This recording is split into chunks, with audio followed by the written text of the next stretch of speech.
હાલ જુનાગઢના જૂના વિસ્તારમાં જૂની નવાબી વખતની નગરપાલિકા વખતની પાઇપલાઇનને બદલીને ડીઆઈ પાઇપલાઇન રિપ્લેસમેન્ટની કામગીરી ચાલી રહી છે. આપને જ્યાં બધાને ખ્યાલ છે એ પ્રમાણે ઉપરકોટ છે એ મેઇન સમ્પ છે, નવાબી વખતનો સમ્પ છે. એમાંથી આશરે 1.5 લાખની વસ્તીને આપણે પાણી વિતરણ કરી રહ્યા છીએ. અત્યારની યોજના બે રીતે ચાલે છે. એક, ધારાગઢથી ઉપરકોટમાં ફિલ્ટર વોટર લઈ જવાનું કામ પાણીની પાઇપલાઇનનું ચાલુ છે.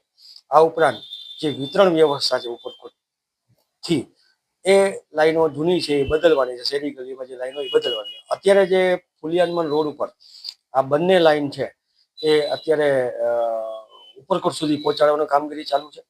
તેમાં કન્જેસ્ટેડ વિસ્તાર છે, ગલીઓ નાની છે, એમાં નવાબી વખતનું માળખું, નગરપાલિકા વખતના માળખું, એમ જૂની લાઈનો પણ છે.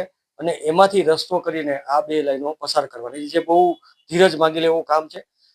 લોકોને કોઈ પણ પાણી વિતરણ વ્યવસ્થામાં વિક્ષેપ ન પડે એના માટે ગઈકાલે બાયપાસ એરેન્જમેન્ટ કરવામાં આવેલ. બાયપાસ એરેન્જમેન્ટ સવારે 7 વાગ્યા સુધી ચાલુ રહેલ વેલ્ડિંગ કામ ને બધું. એની રીતે આજે પાણીનો શિડ્યુલ છે એ થોડુંક મોડું શરૂ કરવામાં આવેલ, પણ આગામી 15-20 દિવસ સુધી આ કામગીરી ચાલુ રહેનાર છે.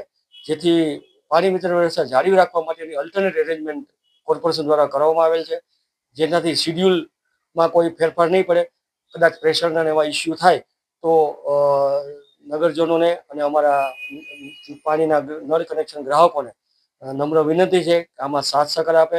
એકવાર આ પાણીની પાઇપલાઇનનું કામ પૂર્ણ થશે તો ધારાગઢ ફિલ્ટર પ્લાન્ટનું પાણી પૂરા પ્રેશરથી લોકોને મળી શકે અને કોઈ લીકેજના એવા ઇસ્યુ ન આવે એ પ્રકારની કામગીરીનું આયોજન હાલ કોર્પોરેશન દ્વારા હાથ ધરવામાં આવેલ છે. કેટલા વિસ્તારોમાં આમ મેં આપને કીધું કે અંદાજિત 1.5 લાખની વસ્તી આ ઉપરકોટ આધારિત વિતરણ વ્યવસ્થા હેઠળ છે. જેમાં વિસ્તારના નામ દઉં તો દીવાન ચોક, માંડવી ચોક, નાનાપીઠ, હેઠાણ ફળિયા, ઢાલ રોડ, ગાંધી ચોક, કાચીની કમાન, પિંજાર ફળિયા, સંગડિયા બજાર, ચાલોરપા, મેમરવાળા, નાયકવાળા, મુલ્લાવાળા, બુકર ફળિયા, ઉદીવાળા, નવા ગાચીવાળા, જુલાઈવાળા, ડાંગરા ચોક, ગાંધી શેરી, દાનાપીઠથી સુખનાથ ચોકનો વિસ્તાર, છાયા બજાર, કૃષ્ણ શેરી, ગણેશ ફળિયા, અંબિકા ચોક, અનંત ધર્માલય ગલી, નજર મોહમ્મદની ગલી, માલીવાળા, પોસ્ટ ઓફિસ ગલી, ડબ્બા ગલી, માંગનાથ, માર્ચ સ્ટ્રીટ, અંબાઈ ફળિયા, જવાહર રોડ, આવા જુદા જુદા વિસ્તારો છે જે તબક્કાવાર અસર એમને થોડી પડશે, પણ વિતરણ વ્યવસ્થામાં કોઈ ફેરફાર નહીં કરવામાં આવે. પાણીનો